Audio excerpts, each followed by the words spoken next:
A Boeing 747 was standing on the runway, ready for takeoff. The weather had suddenly changed, and a thick blanket of fog had covered the airport. Visibility had dropped so low that even the runway lights looked blurry.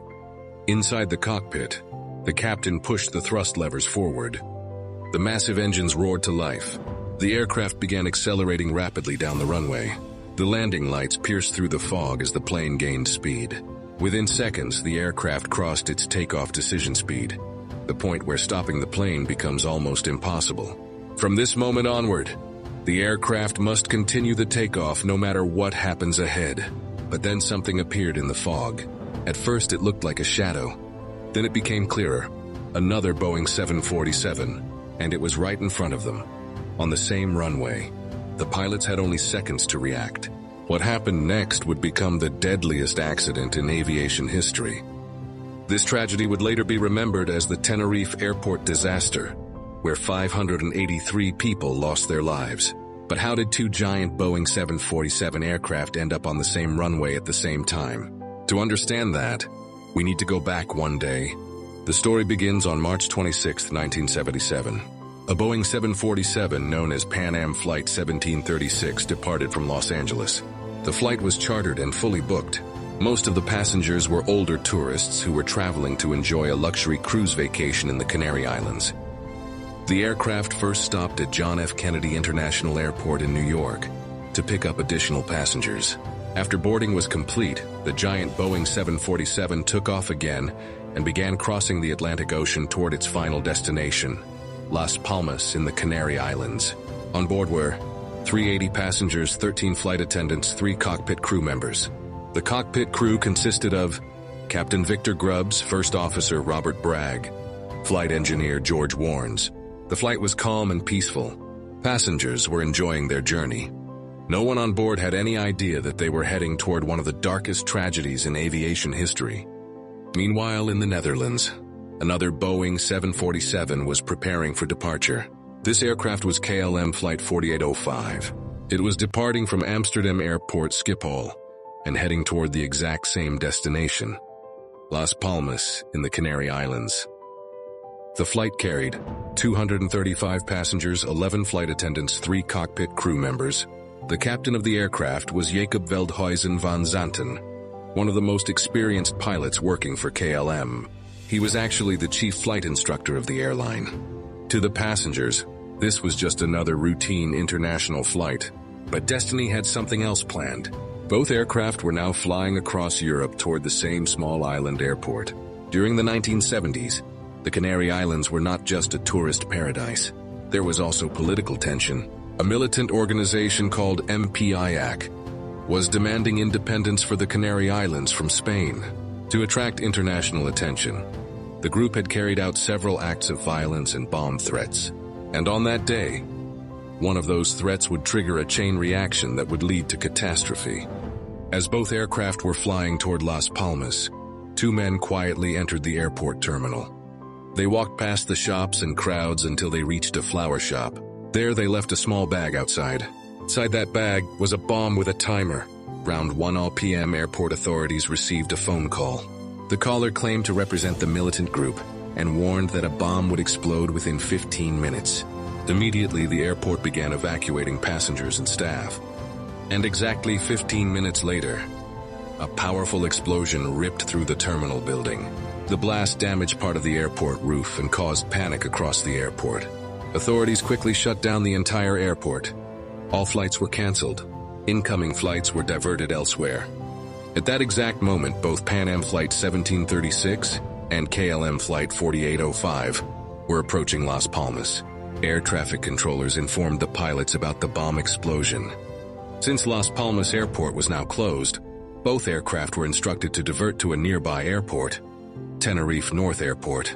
This airport was located about 110 kilometers away. One by one, aircraft began diverting to Tenerife. Soon, the small airport started filling with massive jets. Tenerife North Airport was never designed to handle such heavy traffic. It had only one runway, one main taxiway, a small apron area. Within a short time, several large aircraft, including multiple Boeing 747s, were parked there. The airport quickly became overcrowded. But an even bigger problem was about to arrive: the weather. The airport sits in a mountainous area about 2,000 feet above sea level. Moist air from the Atlantic Ocean often rises up the mountain slopes. When that air cools, it forms thick clouds and fog. And that day, fog began rolling across the airport. Visibility dropped rapidly. At times, pilots could see only 300 meters ahead. This would soon become one of the key factors in the disaster.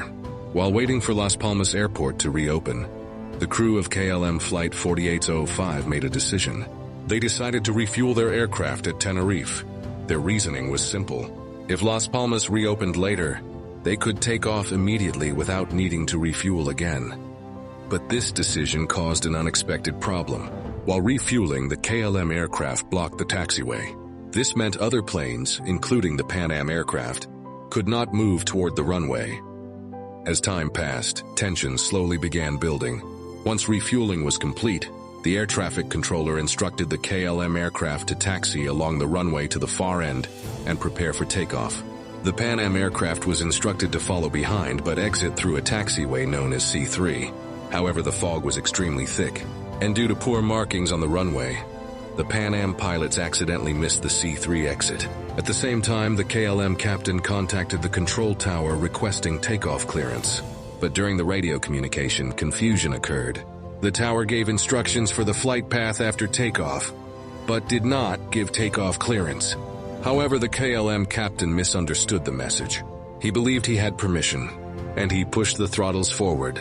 The giant Boeing 747 began accelerating down the runway, but the Pan Am aircraft was still on that same runway. Visibility was barely 300 meters. Inside the Pan Am cockpit, the pilots suddenly saw something terrifying. Headlights coming straight toward them. Through the fog, a massive Boeing 747 was racing down the runway directly at them. They tried to turn away, but it was already too late. The KLM aircraft slammed into the Pan Am plane. The impact tore through the Pan Am aircraft's upper section. The KLM plane crashed and exploded into flames. All 248 people on board the KLM aircraft died instantly. On the Pan Am aircraft, many passengers were killed immediately. But some passengers in the economy section managed to escape through holes in the fuselage. They jumped from the aircraft and ran across the runway. Out of 396 people on board Pan Am Flight 1736, only 61 survived. In total, 583 people lost their lives, making it the deadliest accident in aviation history. Investigators later analyzed the cockpit voice recorders. They discovered that the tragedy was caused by a chain of small events. The bomb explosion at Las Palmas, flights being diverted to Tenerife, the KLM aircraft blocking the taxiway, thick fog reducing visibility, the Pan Am plane missing the C3 exit, miscommunication with the control tower, and finally the KLM captain starting takeoff without clearance. Each event alone seemed small, but together they created a disaster. After the Tenerife Airport disaster, the aviation industry introduced major safety improvements.